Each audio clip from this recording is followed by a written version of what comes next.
Hello, love.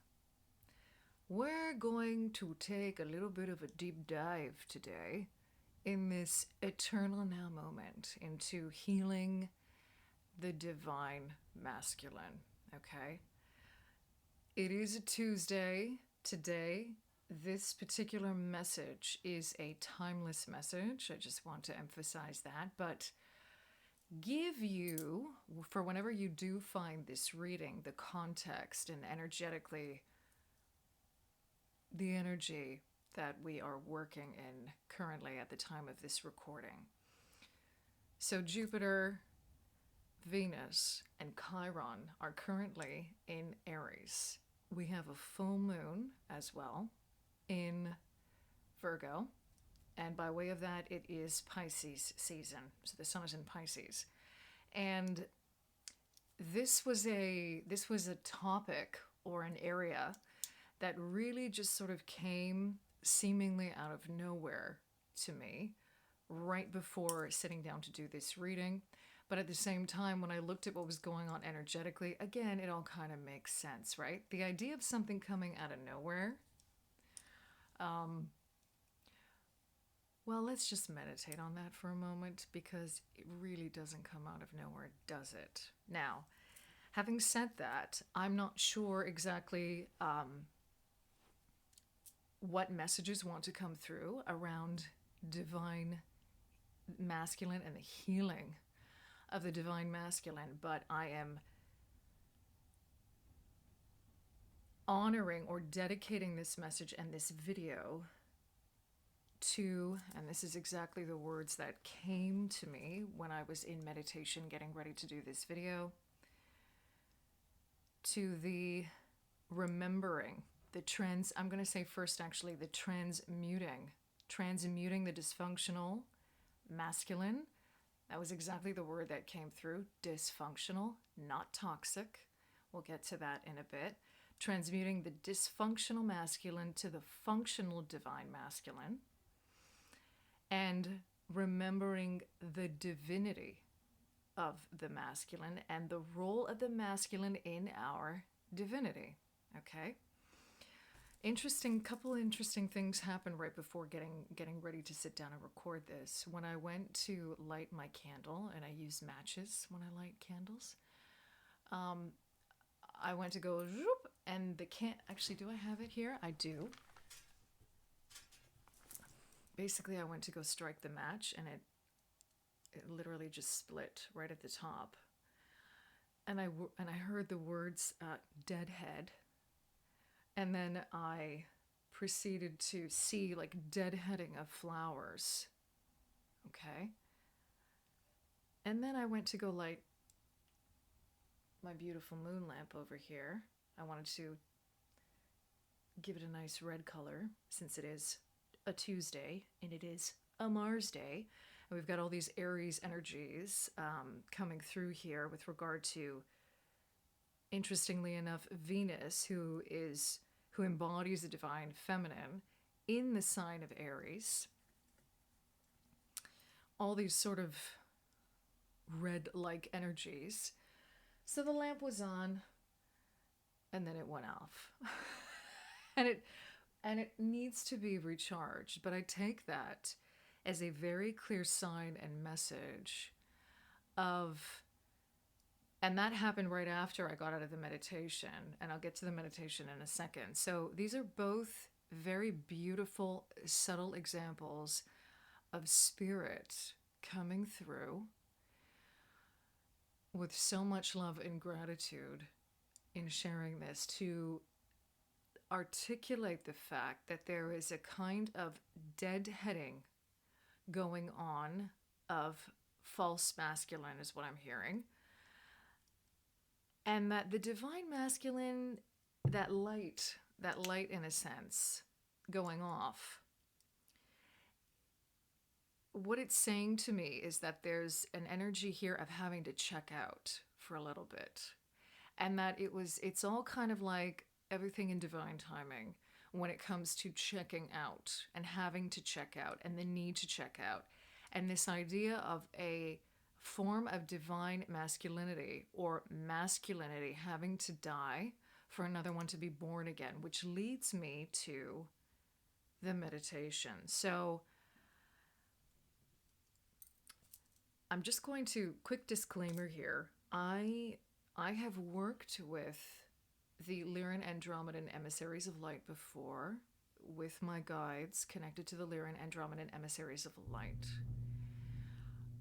I have not, however, worked before with Commander Ashtar. I don't know much about him at all. I was introduced to him by Amanda Ellis. I did an activation with Commander Ashtar, and it was, even after the activation, I still felt his energy around me, okay? Well, he came through front and center for this. He came through front and center for this, along with the Pleiadian energies. Now, one of the things that the Pleiadian collective and Star Family is dedicated to is healing of the soul, okay? And this pertains very, very, very, very much to this healing of the divine masculine, because it's very multifaceted, just like our souls are multifaceted, okay? And I'm going to, this could be an entirely, a whole new topic for another video. For the sake of brevity, even though time is an illusion, but energetically, I want to stay focused, right? That's what I mean by that. I want to stay focused on this concept of the divine healing of the masculine, okay? The healing, it's interesting because even when I describe it, I'm mixing up the words. It's almost as if to say the masculine is divine. We don't need to give it this adjective or this word, divine masculine. That's like so saturated, this phrase, right?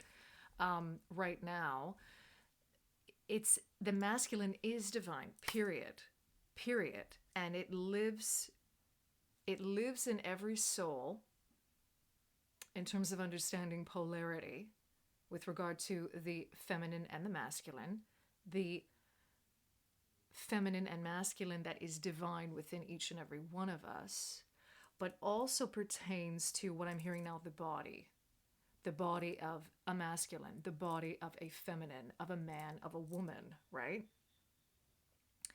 And I actually had the energy of twin flames come through here as well. Now, you can, again, whole other topic here. I just heard twin flames. So what I hear, I share, right?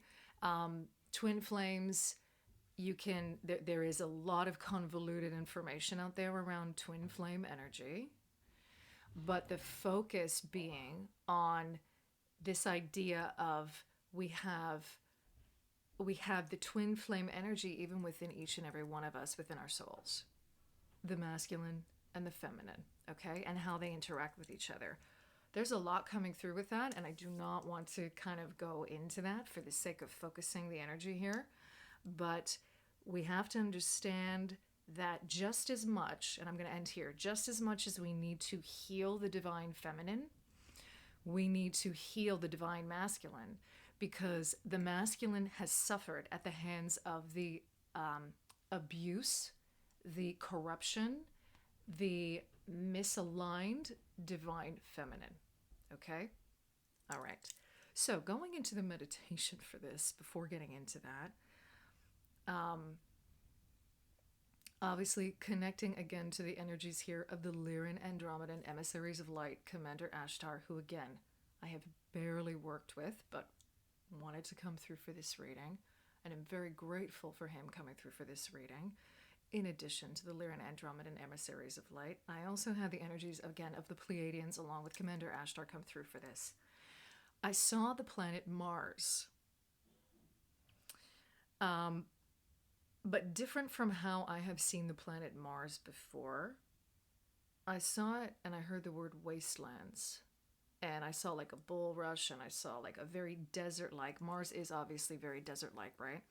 But it felt darker. It felt like the lights had dimmed a bit.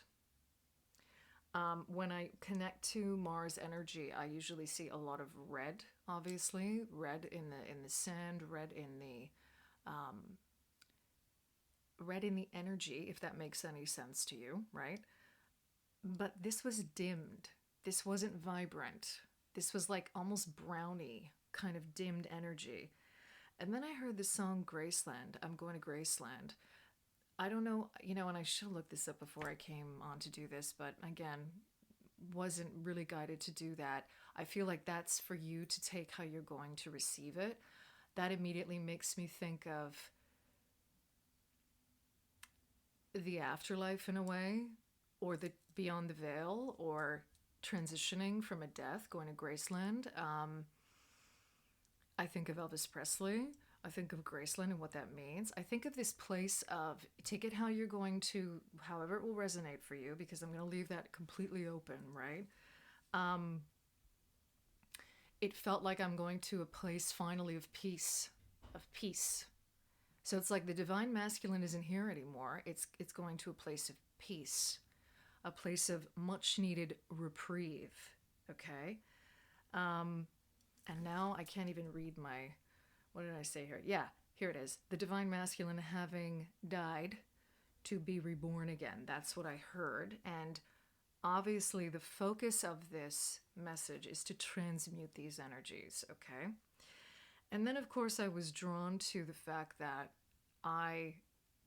this channel, my account on Instagram goes by the Libran key, and that Libra is in polar opposite to Aries. And with all these Aries and Mars energy, I was directed to the tension and the balance between these energies. So essentially, Venus being in Mars right now is energetically giving us an opportunity for the divine feminine to actually step in and balance the divine masculine. I'm going to leave it there. They do want me to talk a little bit about, okay, so what they want to address here is that the hyper focus of the I am energy of Aries, the Martian energy of fighting, of will, of this, what I'm hearing is doing things that are not aligned to the highest good or truth or your soul, doing things not aligned to those energies have in part contributed to this desecration, is what I'm hearing, of the divine feminine. And that doing and that active energy of destruction in a way, right? The misaligned force energy, the misaligned energy of will, of protection, of driving masculine force has been wounded, and that it has to look to the divine feminine as a way to temper that. And that there's a really, so what it's done in a way is it's created an energy around the masculine that has turned into not wanting to act, period. Wanting to simply check out. Feeling like you're damned if you do, you're damned if you don't, in a way. But more in this respect, I should say, you're damned if you do. So, but what that's done is it's robbed the divine masculine. And I'm hearing this a lot with a lot of men more, that it's robbed them of feeling like they can just fully step into the doing, because it's going to be, here we go, okay, it's going to be misinterpreted by the, I'm hearing, common climate now around gender. I'm going to leave it there because that's a whole other topic for discussion. So it's almost like, just to put this simply, men are afraid to act and fully step into their masculinity because they're afraid that they're going to be called forceful, toxic, aggressive. And the term, I just want to address this really quickly, the term toxic masculinity is actually toxic in itself, because it immediately, what I'm hearing is, shuts down discussion around true masculinity, and the masculinity that is divine, because we're inverting truths around masculinity. And this is where the Libran energy is coming in, ruled by Venus, right? To sort of go like, we need to talk about this stuff. Because Librans like to talk about things. And they like to talk a lot out loud about things. That's the Libran energy, okay? When I say Librans. That is, a lot of the time, Libran energy needs to talk out loud, not necessarily with someone else. Sometimes it's just to yourself or to your higher self. But it's this energy of speaking, of the act of speaking out loud in order to figure out how you feel about something or to clarify what it is you're trying to say. And with this term toxic masculinity, it's almost like in the common energies or the common, oh my God, what was it, the thing I just said? I don't even remember. Culture of around gender now, we can't even talk about that. The moment that toxic masculinity comes up as a phrase, it's like everybody needs to be like, oh, everybody shuts up, right? So men are, this is, okay, thank you. This is exactly what they want me to address. They want to address this inability for men especially to fully step into being active, strong, masculine energies, men, for fear that they're going to be labeled as toxic masculines. Okay? All right. I'm going to ask first through the Work Your Light Oracle here, guided to ask through the Work Your Light Oracle, the Tarot of Dreams, and the Prism Oracle, of course. Working with the energies, the color energies. Just for... Oh, man, that felt real Mars-like. He wants me to get to the point. Okay, mirror. Who or what is triggering you? Ask yourself, who or what is triggering you? And understand that even, this isn't about who's right or wrong, okay? When I talk about this toxic masculine and, you know, oh, the moment somebody says it and what's going on in our culture and all that jazz, because this can get really messy and I don't want that to get messy. But the idea here is that when you're being triggered by something like the phrase toxic masculine, what is it mirroring back to you about your own masculinity? That's it. Imrama, where are you being called to journey to? Now, if I'm not mistaken, the energy of this is about coming home or longing to go home. Where are you being called to journey to? This just reminds me of the beginning of the meditation when I was seeing the Mars-scape. And this is all about going back to, like, again, wanting to come back to this place, but understanding that you can't go back there and going to Graceland instead. Let me read what the guidebook says about that, because there's something about that that I feel wants to come through the book itself. Page 98. Okay. 98. That's 17. That's 8. That's interesting. That's the number of... Well, I'm getting the infinity symbol coming through for that. And I'm feeling it like in a looped cycle here. Okay? Okay. The Celtic word Imrama means a journey of the soul, a voyage on which we don't know where we are going, but our soul knows the way. If you pulled this card, you are either being called on a soul journey or already on one. It could be to a physical ancient place or metaphoric.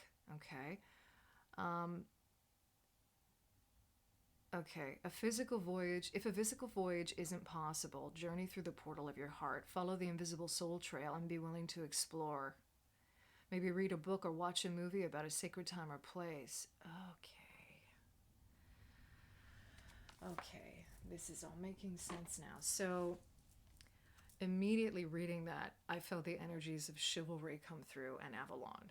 King Arthur, the Knights of the Round Table, this idea of being a chivalrous masculine, what that means. I'm seeing now actually the image of all the knights. I'm seeing especially, well, the first thing that's coming through, because it's kind of unraveling like an accordion, I'm seeing the Knight of Cups, I'm seeing the Knight of Swords. I'm seeing those two especially, actually, because they're both on white horses. This energy of action, of chivalry, coming from a heart-centered place. This is the soul journey that the divine masculine is being called to heal, okay? And Starseed, what lights you up? What lights you up? This is a nod to these galactic energies coming through. They have something really, really interesting to say about this, because it's almost like they're so well versed in the idea of duality and of unity with regard to duality and those things coming together.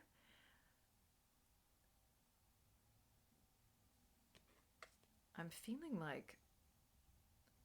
feeling some Mintakan and Orion energy as well coming through here.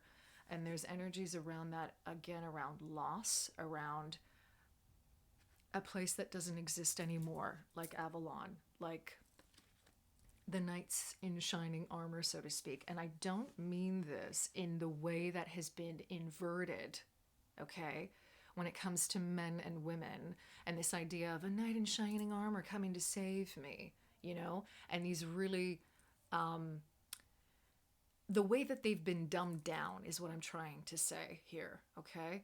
I'm talking about this natural energy of the divine masculine who wants to show up in shining armor, blazing, and be seen, you know, in terms of holding space, protecting, reclaiming what the true masculine is in relation to the divine feminine. It's not destructive. It's protective. It holds space, okay? All right, I'm going to go next to the Tarot of Dreams to see. We're going to build upon these energies here. That's interesting. I cut the deck and saw the Magician at the bottom, cutting the deck here in my right hand. That is the first example of masculinity and the divine masculine that we see in the tarot, the creative forces, right? The magician that has everything the magician needs, using all four elements of the tarot, all four elements to create. This is manifestation, this is power, this goes back to the 98, reducing to an 8 of manifestation, of connecting the higher self. This is about power. This is about inner power aligned to your creation. That was quick, okay. Mars Energy Man working quickly. Palace of Swords. And the Five of Wands. Do we want anything else for this here? They want me to pull one more here to clarify. Okay. With the Queen of Wands, okay? So Queen of Wands, I'm going to get to this in a second. Okay, so we've got the Seven of Coins at the bottom of the deck. And you know what really is sticking out for me here? Is that woman, the figure of a woman, who looks like she's kind of out of that time period, right? Looks a little bit more, looks medieval a little bit, right? This idea of the divine feminine waiting. Under a tree, Seven of Coins, right? That's the energy of waiting for something to manifest, like you've done the work, you're tending to the garden. This is the divine feminine, interestingly enough, holding space and patience, and I'm hearing the word reverie for the divine masculine to heal, okay? Like, look at that beautiful green energy there. That's the energy of the heart. That's the energy of fertility, of fecundity, of Mama Gaia. Look at the look she's got on her face. Look at the dog on her lap. Okay? Let that speak to you right now. It's interesting because that tree feels like a willow tree to me.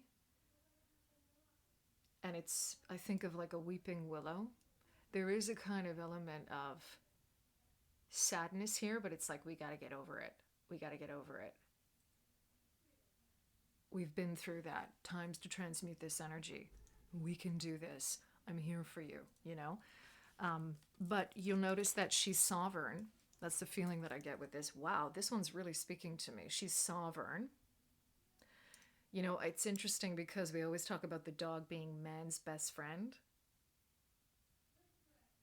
man and woman's best friend. Okay. The companion, this is almost in a way representative of having this sort of companionship, right? And I almost feel like there's a nurturing energy going on here with the dog. This feels like family. It feels like family. Okay, so Palace of Wands. This is the highest in this particular deck, the Tarot of Dreams.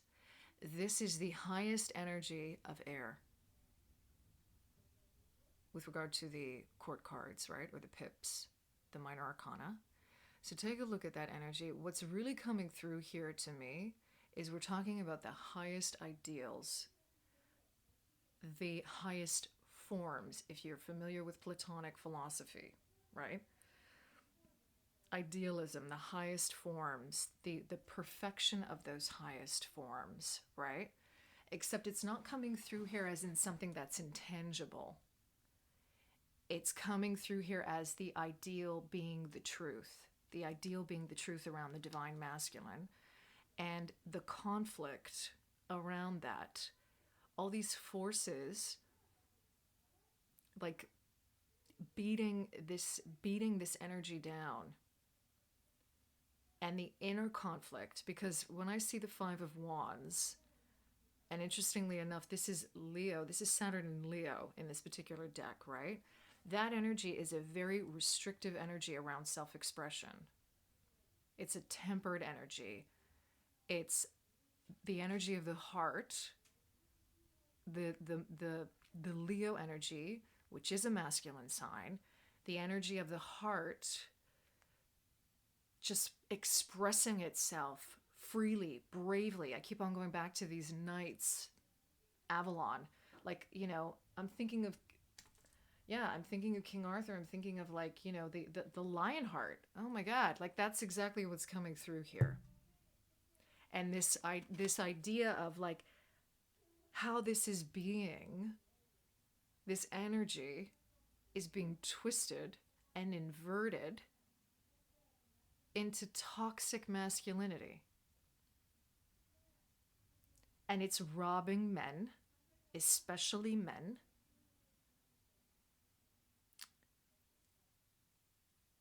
of this need to express this highest ideal of the masculine. There's so much Archangel Michael energy in this card too, for me. That's the protective energy. That's the masculine holding space, protecting, being strong, standing tall, clarity, truth, right? Direction. It's the sword cutting through the bullshit of all these fucked up notions we have around the masculine currently. And then we've got the Queen of Wands. I really love this. I really love this because it's sort of connected to this at the bottom of the deck. This is, interestingly enough, I find that the Queen of Wands is a very dynamic, divine feminine, right? She's actually a kind of form of divine femininity that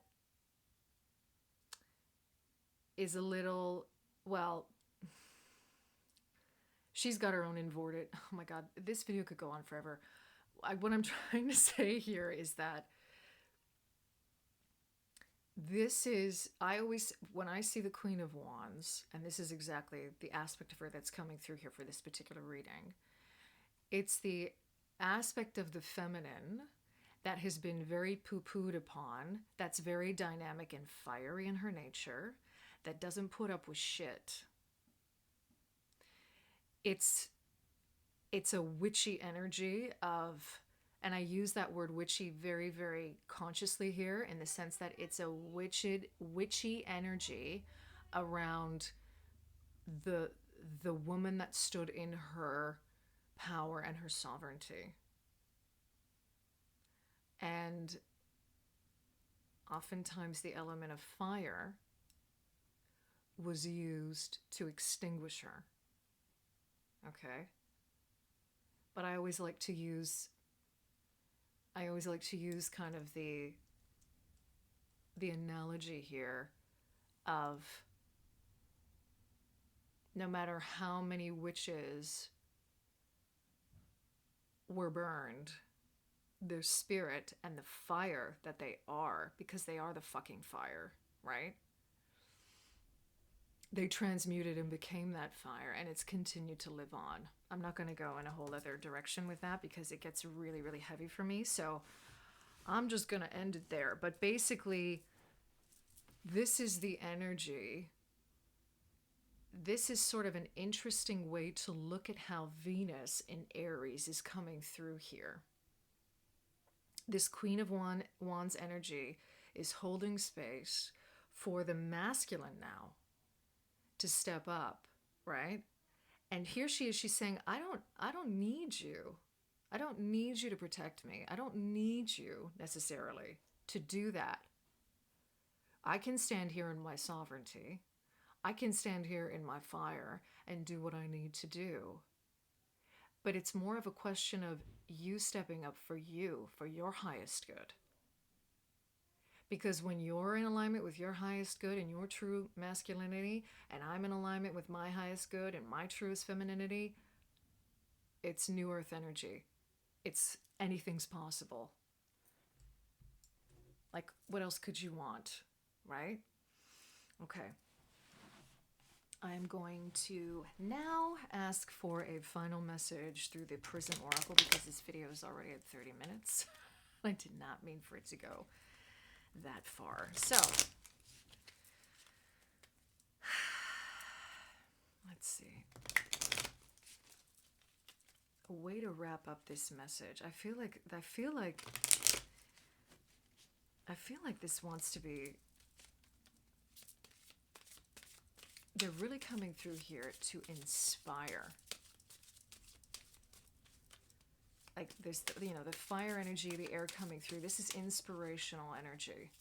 This is about inspiring you to come back to the truth of who you are and what feels right. Get rid of the notions, get rid of the fucked up things, learn to be discerning about what is true and what is real when it comes to divine masculine, divine feminine. What does that mean, right?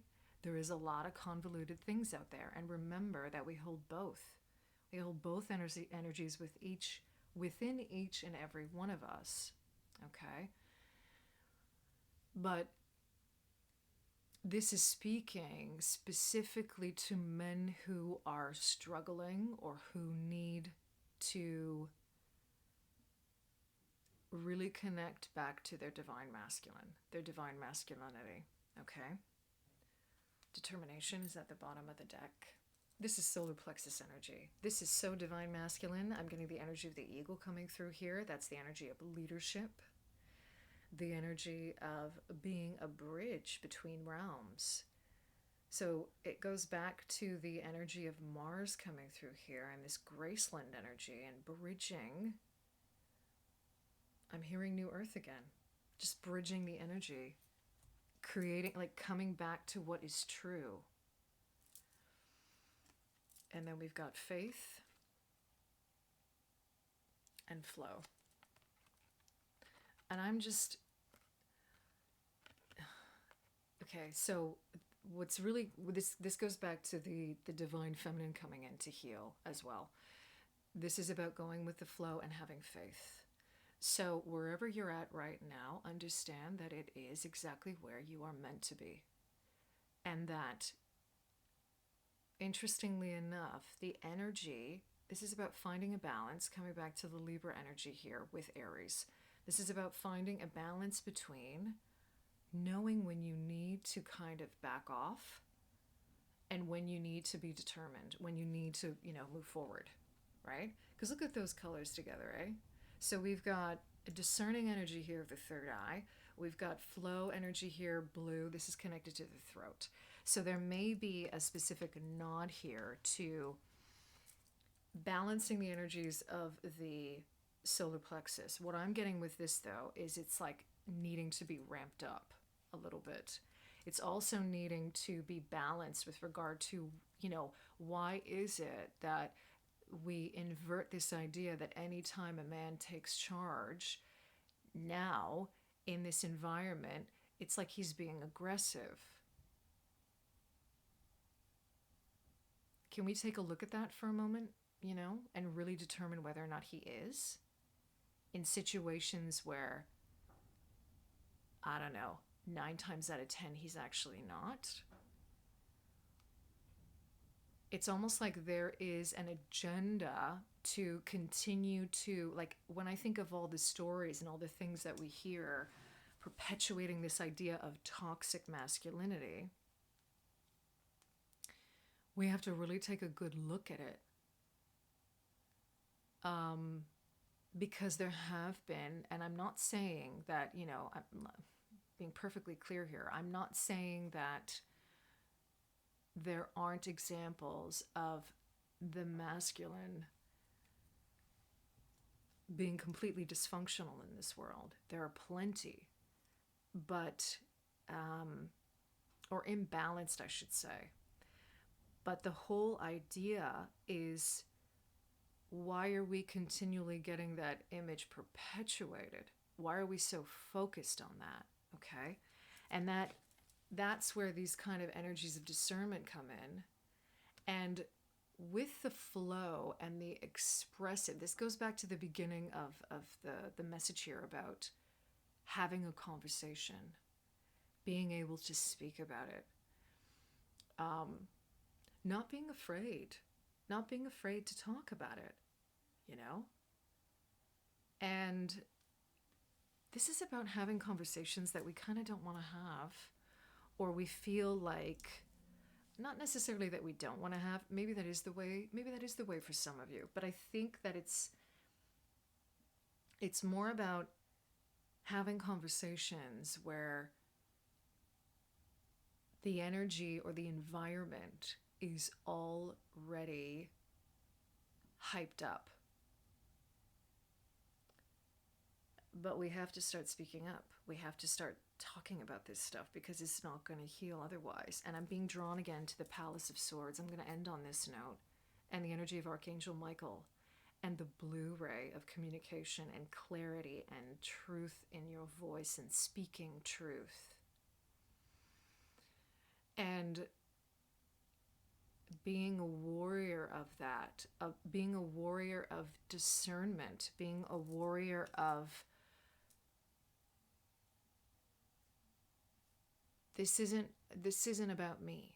This isn't just about me, and me trying to keep safe. Now, obviously, that's something that I invite you to do when you feel ready to do that, right? And you'll know that for yourself. But what I do see is that there are a lot of people who are ready and they're making excuses for not actually speaking up. Okay? I'm going to end it there. I would love to hear from you, and I would love to have a discussion about this, seeing as this particular card came out along with this when we're talking about the energies of the throat and speaking the throat chakra, that energy center. I would love to have a discussion about this because it's something that, again, it came through for a reason, and these galactic energies coming through really, really wanting us to sort of take a look at this and bridge this. I'm being drawn back to the determination card and the energy of the eagle spirit, right? Bridging polarity and duality, coming back to a place of oneness, of being able to stand in your own individuality and your own truth, in your divine masculine, in your divine feminine energy, and yet at the same time understanding that you are a part of something much, much bigger than you are, right? That you are already a part of. Okay. Thank you so much for being here with me. Thank you to the Lyran Andromedan Emissaries of Light for coming through for this, to Commander Ashtar for coming through for this, and the Mars energies, the energies of the Pleiadians as well, here to heal our souls, okay? Remembering that these videos and these messages are always in alignment with the highest good of humanity. They speak to starseeds, they speak to light workers, to each of us that are here on a mission, okay? If this video resonated with you, you know exactly what to do. Comment below, share this video with someone who you think might need to hear this message. Thank you for being here, and I'm sending you so much love wherever you are.